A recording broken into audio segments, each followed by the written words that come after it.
Olá! Na aula de hoje nós falaremos sobre a terceira fase do modernismo no Brasil.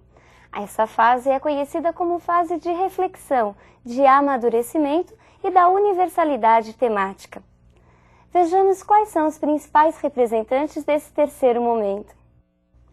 Guimarães Rosa e Clarice Lispector na prosa e João Cabral de Melo Neto na poesia. Neste período, as novas contribuições da linguística, a busca pela análise interior, pelo eu profundo, acabam dando novos rumos para a prosa deste período. Neste momento, o texto, que em si era apenas a representação da realidade, acaba ganhando um valor em si mesmo. Vejamos a imagem do grande representante deste período.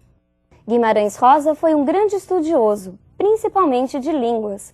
Alguns pesquisadores de sua obra afirmam que ele aprendeu sozinho o russo e o alemão.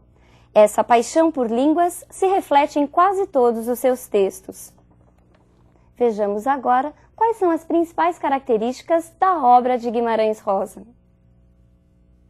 Regionalismo, universalismo e criação linguística.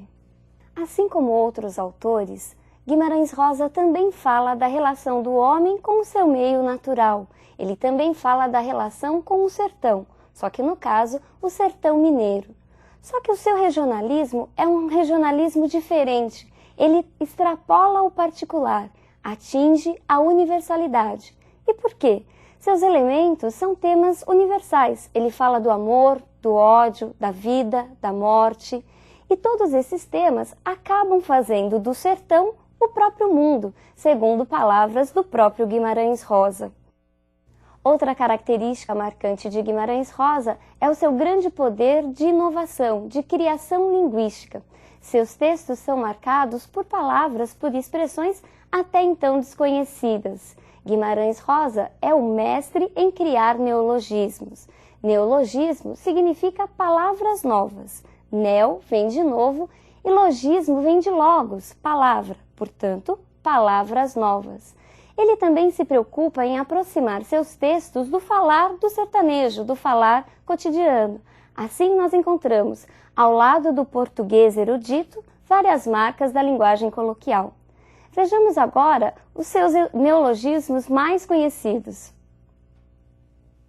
Desafogaréu, cigarrando, justinhamente, essezinho, ossoso, retrovão, agarrante, bisbrisa e desfalar. Percebeu que diferente? Outra característica de Guimarães Rosa é o seu poder em fundir os gêneros literários. Ele consegue escrever sobre vários gêneros e mostrar que eles são capazes de se juntar. A crítica diz que ele, assim como Clarice Lispector, foram responsáveis por um processo de desromancizar o romance, aproximando-o da poesia. Vejamos o que ele mesmo diz a respeito de sua obra. Não sou romancista. Sou um contista de contos críticos. Meus romances e ciclos de romances são, na realidade, contos nos quais se unem a ficção poética e a realidade.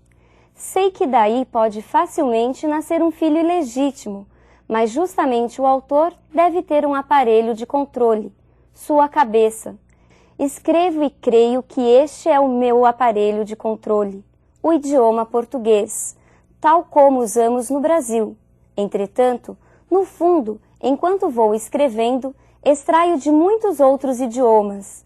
Disso resultam meus livros, escritos em um idioma próprio, meu, e pode-se deduzir daí que não me submeto à tirania da gramática e dos dicionários dos outros.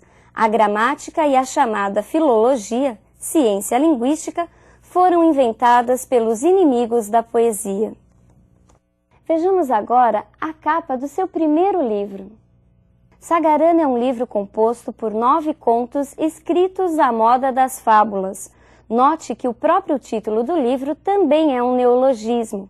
A palavra saga, de origem germânica, significa um canto heróico, uma lenda. Irana, de origem indígena, significa a maneira de, a espécie de. Vejamos agora um índice de seu outro livro também importante. Esse índice ilustrativo, feito por Luiz Jardim, foi ideia do próprio Guimarães. Cada sequência de desenho sintetiza o enredo das 21 histórias que formam o livro. Essas histórias foram retiradas de fatos corriqueiros, de situações fantásticas ou engraçadas, numa aproximação com as histórias narradas pelos contadores de causos, muito comuns no sertão mineiro. Entre os principais contos desse livro destacam-se A Outra Margem do Rio, O Espelho e Menina de Lá. Mas é somente a partir de 1956, ano da publicação da sua grande obra-prima, que Guimarães alcança a notoriedade. Vejamos a capa de Grande Sertão Veredas. Grande Sertão Veredas foi traduzido para muitas línguas, sendo muito vendido em vários países, e é considerado a expressão máxima do regionalismo universalista da literatura brasileira. O sertão, como já vimos, não é só o espaço físico, mas o todo, e as veredas, segundo o próprio autor, são vales férteis, uma espécie de oásis. Em Grande Sertão Veredas, nós encontramos a figura de Reobaldo, um ex-jagunço que vai narrar a história de sua vida, uma vida marcada por conflitos, por disputas, mortes e amores. Reobaldo vivia uma crise existencial. Ele era apaixonado por um outro jagunço do bando. Ele era apaixonado por Diadorim, o que para ele era algo incabível. Ao longo de todo o romance, depois de muitas idas e vindas, no final da batalha em que o bando de Reobaldo vence um bando inimigo, ele descobre que Diadorim na realidade era uma mulher, era Diadorina. Só que aí já era tarde. Por quê? Porque Diadorina já estava morta. Vejamos agora a figura feminina significativa dessa geração. Clarice Lispector aprofunda-se num caminho já percorrido por outros autores no início do movimento modernista, a literatura de caráter introspectivo e intimista. Clarice sempre foi muito mística e supersticiosa, tanto que em 1976 representou o Brasil num congresso de bruxaria na Colômbia. Clarice Lispector se dedicou a uma literatura mais intimista, introspectiva, voltada para o eu profundo. Seus textos são marcados pela sondagem psicológica. Ela fala da angústia e das crises existenciais do ser humano de uma maneira em geral. Ela rompe com a linearidade dos romances, linearidade esta que vinha sendo seguida até aqui. E por que ela rompe? Porque em seus textos, espaço, tempo, começo, meio e fim são deixados de lado em função da projeção do eu interior. Seus textos também apresentam um monólogo interior. E o que é isto? É a conversa, é o diálogo da personagem consigo mesma, uma espécie de divagação. Entre suas obras mais conhecidas estão Perto do Coração Selvagem, Laços de Família e A Hora da Estrela, seu último romance publicado em vida. É neste romance que encontramos a grande figura de Macabea. Vejamos agora o último grande representante dessa geração, só que agora na poesia. Embora frequentemente estudado como um poeta da geração de 45 do modernismo, João Cabral de Melo Neto apresenta características bem diversas dos escritores dessa fase. Guiado pelo raciocínio lógico, voltou-se para a concretude, para a análise objetiva da realidade.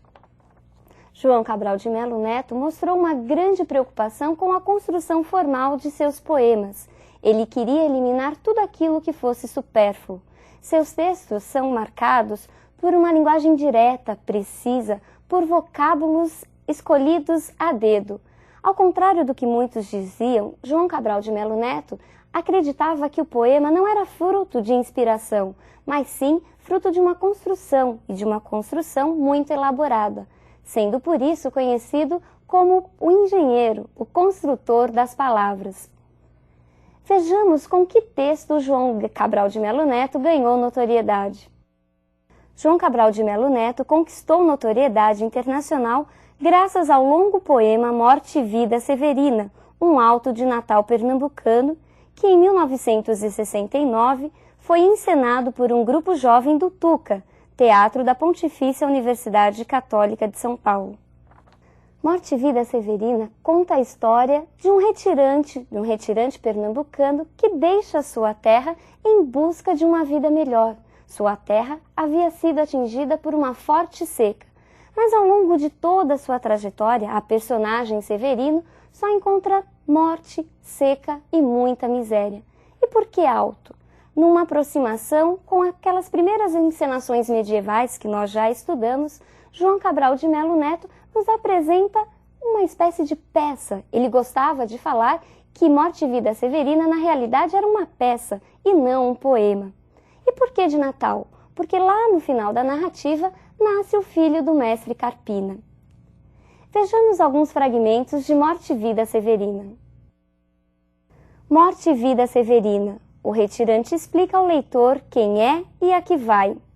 O meu nome é Severino, não tenho outro de pia. Como há muitos Severinos, que é santo de Romaria, dera então de me chamar Severino de Maria. Como há muitos Severinos com mães chamadas Maria, fiquei sendo da Maria do finado Zacarias. Somos muitos Severinos, iguais em tudo na vida, na mesma cabeça grande, que a custo é que se equilibra, no mesmo ventre crescido, sobre as mesmas pernas finas, e iguais também porque o sangue que usamos tem pouca tinta.